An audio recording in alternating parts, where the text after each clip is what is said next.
আমরা রাস্তায় চলাফেরা করার সময়, রাস্তায় চলাচল করার সময় অনেক ভুল করে থাকি।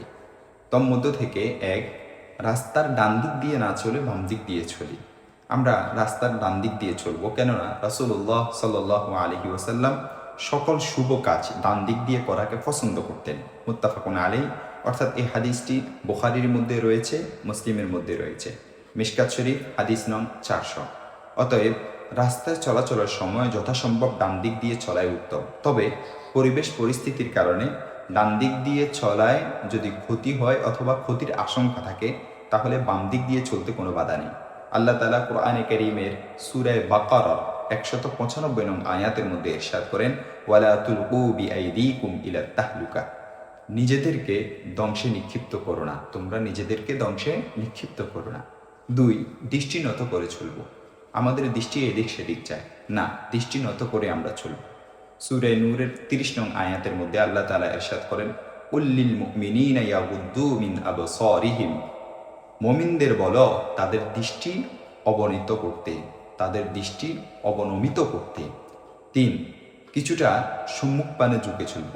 হযরত আলী বিন আবি তালিব রাদিয়াল্লাহু তাআলা আনহু থেকে বর্ণিত, তিনি বলেন, রাসূলুল্লাহ সাল্লাল্লাহু আলাইহি ওয়াসাল্লাম যখন চলতেন তখন নিচের দিকে নামার মতো ঝুঁকে চলতেন।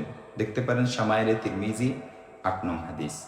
4, হাত পা চুড়ে চুড়ে অহংকার করে চলবো না। অনেককে দেখা যায় হাত পা নাড়িয়ে অনেক অহংকার করে চলে, এভাবে আমরা চলবো না। কারণ আল্লাহ তাআলা কোরআনে কারীমের মধ্যে ইরশাদ করেন, ওয়ালা তামশি ফিল আরদি মারহা ইন্নাকা লান তাখরিকাল আরদা ওয়ালান তাবলুগাল জিবালা তুলা, আর জমিনে বড়াই করে চলো না, তুমি তো কখনো জমিনকে ফাটল ধরাতে পারবে না এবং উচ্চতায় কখনো পাহাড়ের সমান পৌঁছতে পারবে না। 5, রাস্তা অতিক্রম করার সময় যথাসম্ভব দ্রুত চলব।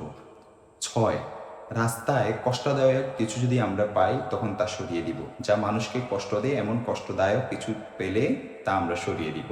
কারণ সুনানে আবু দাউদের 5135 নং হাদিসের মধ্যে এসেছে, ওয়া ইমাতাতুহুল আযা আনিত তরিকি সাদাকা, রাস্তা থেকে কষ্টদায়ক বস্তু সরিয়ে দেওয়া এটি সাদাকা।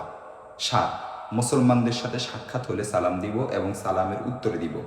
সালামের সাধারণ নিয়ম হচ্ছে, ইউসাল্লিমুর রাকিবু আলাল মাশি ওয়াল মাশি আলাল কাঈদ ওয়াল কলিলু আলাল কাসীর, আরোহী পদচারীকে এবং পদচারী উপবিষ্টকে এবং অল্প সংখ্যক অধিক সংখ্যককে সালাম দিবে। সহিহ বুখারী হাদিস নং 6232 এবং সহিহ মুসলিম হাদিস নং 2160। 8, উপরের দিকে উঠার সময় ডান পা আগে বাড়ানো এবং আল্লাহু আকবার বলা। নিচের দিকে নামার সময় বাম পা আগে বাড়ানো এবং সুবহানাল্লাহ বলা।